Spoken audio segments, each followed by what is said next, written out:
એક સંત વાણીમાં કહે છે,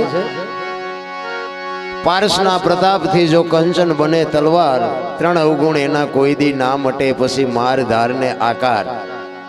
ભજન સમજવા માટે સદગુરુની જરૂર પડે. આ બુદ્ધિનો વિજ્ઞાનનો વિષય જ નથી. ભજન એમનામ સમજાય જ નહીં. આ વાણી કહે ને, પારસના પ્રતાપથી કંચન બને તલવાર.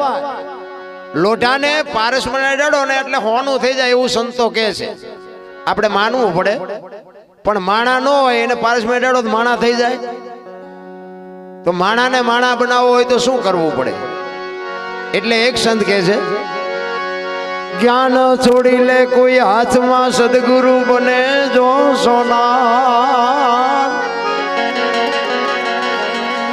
તું ત્રણ એવું ગુણ એના મટી જા.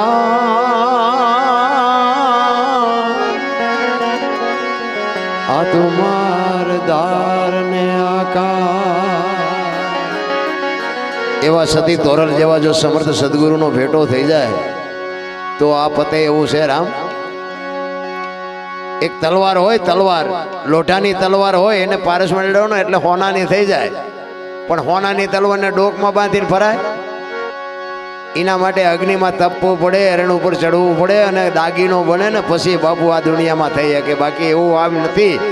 પણ જે હમણાં ભાઈએ બધી વાત કરીને, આજે ભરવાડ વાંસા ભગત ભરવાડ એની શું તમને વાત કરી. હવે આમાં મારું તો આમાં મગજ કામ નથી કરતું કઈ. હમણાં ભાઈ કહેતા હતા કે ભગવાન જેવો અવતાર, પણ મને તેમ થાય ભગવાન તે ભગવાન જેવો નહીં, ભગવાન જ હોય. નકર આ માંડવા ઉભા રહે આપણેથી. એની ચેતનાને બાપુ લાખ લાખ વંદન છે. અને એમાંય આ જ્યારે બધાય સમાજ ભેળા મળી અને જ્યારે આવું આયોજન કરતા હોય, ખરેખર ધન્યવાદને પાત્ર છો રામ. આવી એકતા જે છે ને, એકતા ઈ જ મોટી વાત છે. બાકી પૈસા તો અત્યારે કોઈની પાસે કાંઈ ઘટતું જ નથી. પણ એક માના બે છોકરા હોય ને તો ભેગા બેહીને જમતા નથી. એટલે જે તમારા ગામની એકતા છે અને બધા દૂર દૂરથી બધા મહેમાનો વધાર્યા છે, એમને એમ થાય કે ના ના ખરેખર કાંઈક છે.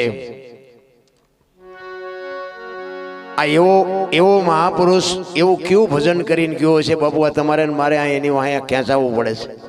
કેવું ભજન છે સંતોની છે ને.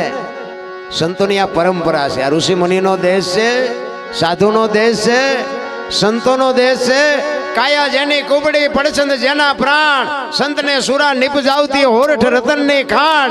સંત નો હોત સંસારમાં તો હળગી જાત બ્રહ્માંડ. જ્ઞાન કેરી લેર છે ઠારત ઠામો ઠામ. તરોવર સરોવર સંત જન ચોથા વરસત મે. પરમારથના કારણે જેને ધર્યા ચારે દેવ બાપુ છે ને. સાધુ તો તમને મને જીવાડવા હાટું થઈને જીવે છે. આપણને માર્ગે રાખવા હાટું થઈને જ આવડા મથે છે. આપણે દેવું નથી ને ઉપરથી લોહી પીવું છે. ખરેખર છે તમારી બધાની એકતા અને તમારી દાતારી ખરેખર ખૂબ બધાએ અવિરત ભોગ આપ્યો છે. ખરેખર ધન્યવાદને પાત્ર છો. અને આવું ભાગવત સપ્તાહનું આયોજન એક પિતૃ મોક્ષાર્થે. ભાગવત છે ને, ભાગવત ભાગવત એટલે ભ એટલે ભક્તિ, ગ એટલે જ્ઞાન, વ એટલે વૈરાગ ને ત એટલે તરવું. ભાગવત જ્યાં વંચાય ને ત્યાં પછી બાપુ કોઈની અસરગતિ રહેતી નથી એવું મહાપુરુષો કહે છે. કથાનો કઈક મહિમા હોય. કારણ કે કથા છે ને, કથા એનો ઊંધો અક્ષર થાક થાય. આ થાક ઉતારવાની હારામાં હારી દવા હોય તો આ કથા છે. કથાની હજી આપણે એક બેન હતા ને, એના ઘરવાળાને કે ફલાણી જગ્યાએ કથા ચાલુ છે તો હું જઉં સાંભળવા. એના ઘરવાળો કે જા ને ભાઈ. એટલે કથામાં જઈને પછી આવ્યા એમના ઘરના. એટલે એના ઘરવાળો પૂછે છે કે કથા સાંભળવા ગઈ હતી તો કે હા. તો કે શું બાપુ વાંચતા હતા? એ કે પણ માણા માણા માણા માણા માણા. એ કે પણ બાપુ શું વાંચતા હતા? એ કે પણ કેટલા બધા માંડવા ને કેટલા બધા ટીવી ને કેટલા બધા ભૂંગળા ને. ઈ કે પણ બાપુ શું વાંચતા હતા? ઈ તો કે પણ કેટલું માણા કે જમે, કેટલું માણા જમે. ઈ કે પણ બાપુ શું વાંચતા હતા? ઈ તો કે પણ કેટલી બધી ગળદીમાં સંભળાય. નકરી બહાર બહાર જ રખડી. હવે કથામાં તમે બેહો તો કથા તમારામાં બે ને, નકરા બહાર રખડો તો હું આમાં કારણ કે જીવનમાં કંઈક ઉતારવાની જરૂર છે. આ સંતોની જે વાણી છે ને, મહાપુરુષો એટલા માટે કહે છે. કચ્છનો બારવટીયો આ કાંઠે બારવટીયો હતો ને હામા કાંઠે ગયો ને સંત થઈ ગયો. આ શેડો કયો અડ્યો રામ મને કયો. હવે અહીંયા તમને એ સતી તોરણને લેવા ગયો ને, જો ગુરુ ગોતવા જઈએ ન મળે કોઈને, ગોતવા જાતાય નહીં. કોકને એમ થાય દુકાને મળતા હોય તો બધા મોંઘા પૈસા દઈને ન લઈ લે. ના, એવું નથી. ગુરુ તો સમય પાકશે ને તેથી આંગળી પકડનારો ગમે ત્યાંથી મળી જાય, પણ તમે માર્ગે હાલતા થઈ જાઓ. બસ તમે સાચા રસ્તે છો ખોટા રસ્તે છો એ નક્કી કરીને રસ્તે હાલતા થઈ જાઓ. કોક દીક ધોરા લુગડામાં બાપુ આંગળી પકડનારો મળી જાય. બાકી તો આખે આખા કપાળ રંગ્યા હોય ને ઢીસણ ઉધી ડેર ખાવા હોય ને આપણે હેલા જતા હોય વાંયથી હાથ કરે, એ ભગત ખડા રે તેરા બેડા પાર કરી દઉં. તમે રોટલા હાટું વંડિયું ઠેકો શું અમારા બેડા પાર કરો? અત્યારે દેવું ના હાલતું. અમુક અમુક આમ તમે જો તો હારામાં હારા ડેકોરેશન હોય, આપણે એમ થાય કે આ બાપુ કઈક મુક્તિ અપાવશે. 100 મહિના પછી ખબર પડે કે આ તો ખૂન કરીને આવ્યા, શું મુક્તિ અપાવે? બાપુ ભજન કરો, બસ ભરોસો રાખી અને હાલ્યા જાઓ. અને વેલો મોડો ભજન પાકે ને દીધી. કચ્છનો બારવટીયો ઈ જેસલ જાડેજો એમના ભાભી મેણું મારે અને એને કીધું ઈ કે પદમણી પરણી આવો. ગરમ જમવું હોય ને તો પદમણી પરણી આવો. ને જેસલે કીધું ઈ કે જ્યાં સુધી પદમણી પરણી ન આવું ને ત્યાં સુધી આ કચ્છનું પાણી અઘરાજ છે. થાળીને ઠેબુ મારીને ઉભો થઈ. અને જેસલ હાલતો થયો એટલે એના ભાભી કહે છે કે પદમણી બાવળે નથી બાંધી, ઉભા રહ્યો હું તમને સરનામું આપું. અને આ સરનામું આપ્યું હોનગઢનું. ઈ કે હોનગઢ હોય તો ભલે ને જે હોય ભલે બાપુ, એને તો કઈ મોત નહીં કે મરવાની બીક તો હતી નહીં. ઈ આવ્યો અને પછી જાણીતો ઇતિહાસ છે, વાત બધી લાંબી છે. ઈ ચોરી કરવા પડ્યો અને ઘોડીએ ખીલો ઘટાવ્યો અને હથેળીમાં ખીલો ધરબાઈ ગયો અને ત્યાંથી બાપુ ગુરુ મળી. હવે હથેળીમાં ખીલો વાગી જાય હોરો અને જડી દે અને ઉકારો ન કરે, આ માણા કેવો હોય છે? આને ભક્તિ ભક્તિના છેડા આડે. ઈ સતી તોરણને લઈને હાલતો થયો ને, તોરણના હાથમાં એક તારો હતો, જાડેજાના હાથમાં તલવાર હતી અને બે જણા વાત કરતા હતા. જેસલ કહે છે તમે આખી દુનિયાને શું રાગડા તાણીને હુતા નથી, હુવા દેતા નથી? આમાં ભજન ન ગમતા હોય ઘણા વાડીએ ન હુવા વયા જાય. આજ તો ગામમાં ભજન છે. જેને ગમતું નથી એને શું વાતે કરવી? ઈ કે તમે આખી રાત હુવો નહીં, હુવા નો દો, રાગડા તાણો છો એક તારા લઈ લઈ.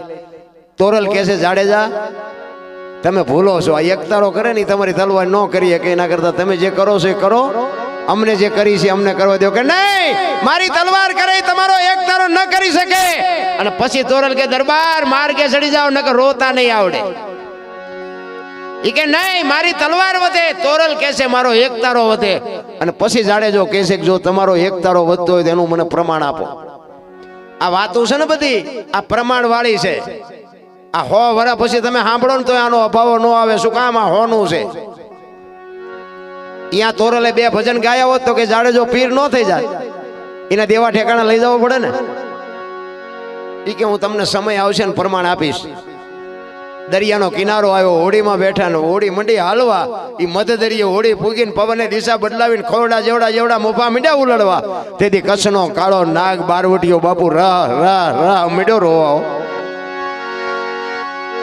કચ્છનો બારવટીયો એક નહીં પણ આ સંસારના સાગરમાં આપણા બધાયના હોડા હેલા જાય છે.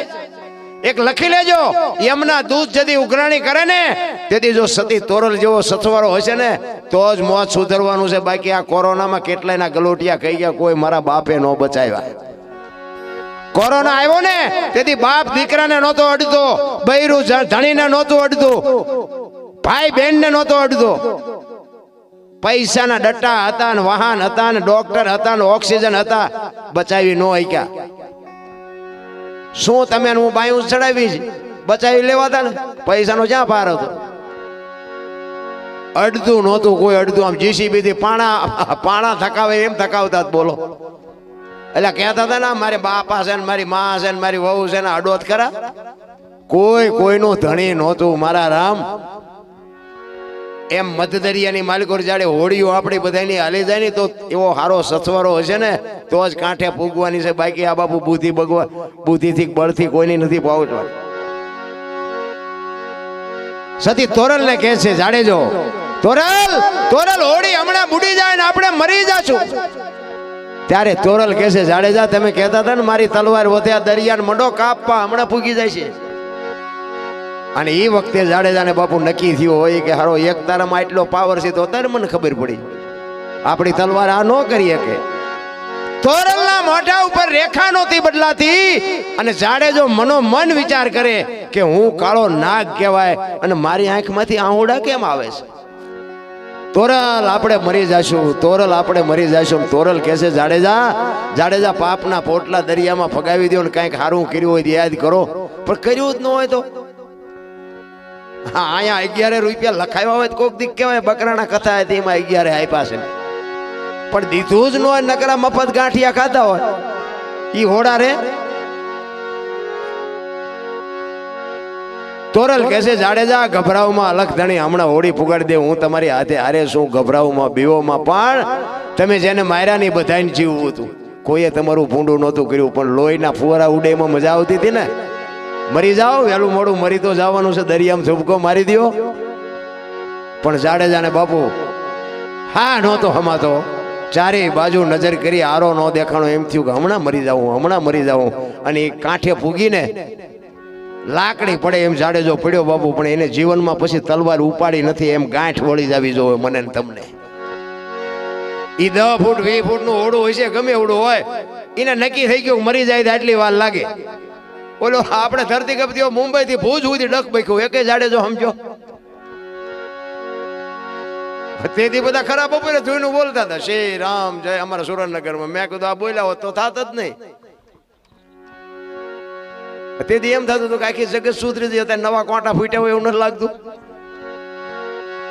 15 વર્ષના સંબંધ બગડી ગયેલા પણ આમ ધરતી આમ કે આમ આંસકો માર્યો દેખતે પેલા રાતે ખાતા હતા. બોલો બધું સમાધાન થઈ ગયું. આપણે એમ કોઈને કર્યું આ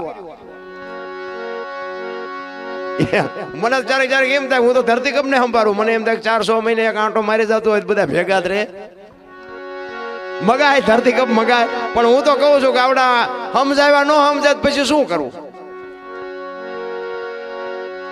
અરે મારો નાથ બાપુ ઈ ધરતી આમ હિરોળો માર્યો તો કદાચ આમ ગલોટીઓ ખાઈ હોત તો આપણે શું કરવાના હતા કાંઈ ન કરી શકાય.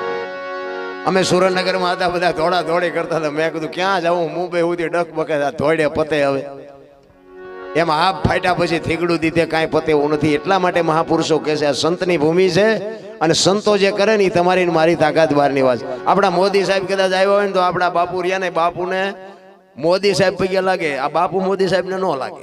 આટલો કરંટ આમાં છે એટલી આપણને ખબર પડે.